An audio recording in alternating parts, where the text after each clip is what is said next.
ఆటలో విజయమే తప్ప రాజీపడని పోరాట యోధుడిగా పేరుగాంచిన క్రికెట్ కింగ్ విరాట్ కోహ్లీ తన టెస్ట్ ప్రస్థానానికి ముగింపు పలికాడు. ఇది క్రికెట్ అభిమానులకు ఒకంత బాధను కలిగించొచ్చు. మొన్నటికి మొన్న టీమిండియా కెప్టెన్ రోహిత్ శర్మ క్రికెట్లో సుదీర్ఘ ఫార్మాట్కు వీడుకోలు పలకడం అందర్నీ ఆశ్చర్యపరిచింది.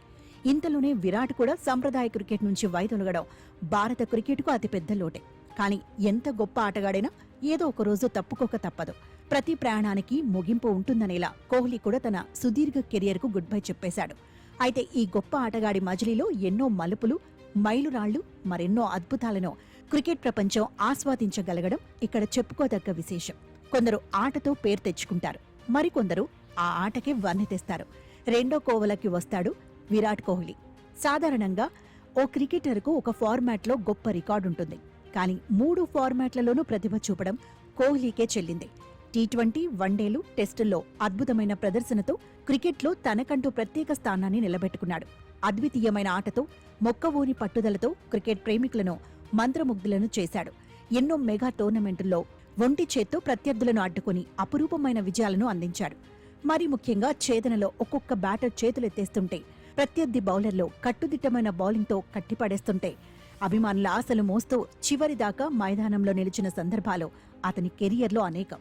ధనాధన్ షాట్లతో వేగంగా పరుగులు రాబట్టగలిగే పరిమిత ఓవర్ల ఆటకే పరిమితమవుతున్న నీటితరం క్రికెట్లో మెరుపు వేగంతో దూసుకొచ్చే ఎరుపు బంతులను కళాత్మక షాట్లతో బౌండరీకి తరలిస్తూ 5 రోజుల ఆటను మరింత జనరంజకంగా మలిచిన ఘనత కోహ్లీది.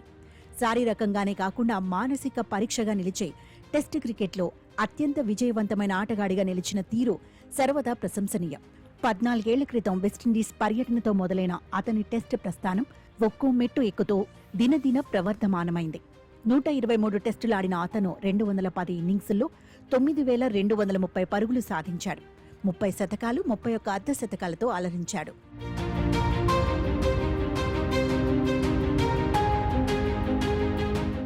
ఓవైపు పరుగుల మోత మోగిస్తూనే నాయకుడిగాను తనకు తిరుగులేదని చాటుకున్నాడు. కెప్టెన్ హోదాలో 68 టెస్టుల్లో 40 విజయాలు జట్టుకు కట్టబెట్టాడు. ఆస్ట్రేలియా గడ్డపై చరిత్రాత్మక సిరీస్ విజయాన్ని అందించాడు. ఏకంగా 42 నెలల పాటు టీమిండియాను టెస్టుల్లో నెంబర్ 1 ర్యాంక్తో అగ్రపీఠాన నిలబెట్టాడు. టెస్టుల్లో అత్యంత విజయవంతమైన భారత సారథిగా ఖ్యాతి గడించాడు.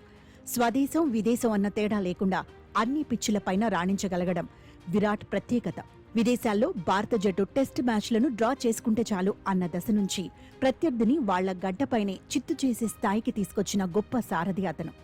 భారత క్రికెట్లో చెరగని ముద్ర వేసిన ధోని వారసత్వాన్ని నిలబెట్టిన నికార్సైన నాయకుడు.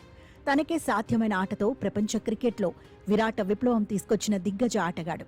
విరాట్ కోహ్లీ ఆటతోనే కాకుండా సత్ప్రవర్తన, అభిరుచులలో కూడా ఉన్నతంగా నిలుస్తాడు. కఠినమైన శ్రమతో, ఉక్కు సంకల్పంతో వృత్తి జీవితాన్ని చక్కగా మలుచుకున్న విరాట్ నుంచి ఈ తరం యువత ఎంతో నేర్చుకోవచ్చు. విరాట్ తరహాలోని రోహిత్ శర్మ కూడా భారత జట్టుకు లభించిన అరుదైన ఆణిముత్యం. పరిమిత ఓవర్ల ఆటలో ఎన్నో అద్భుత ప్రదర్శనలతో అలరించిన రోహిత్ టెస్టుల పరంగా అంతగా ఆకట్టుకోలేకపోయిన మాట వాస్తవం.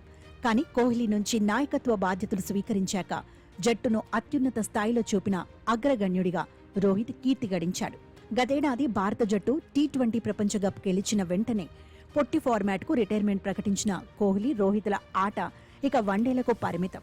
ఈ ఇద్దరి అనూహ్య నిష్క్రమణతో ఇప్పుడు టెస్టులకు కొత్త సారథిని నియమించడం అనివార్యమైంది. వీళ్ల వారసత్వాన్ని కొనసాగించగల సత్తా ఉన్న ఆటగాళ్లను అన్వేషించే పనిలో భారత బోర్డు ఉంది.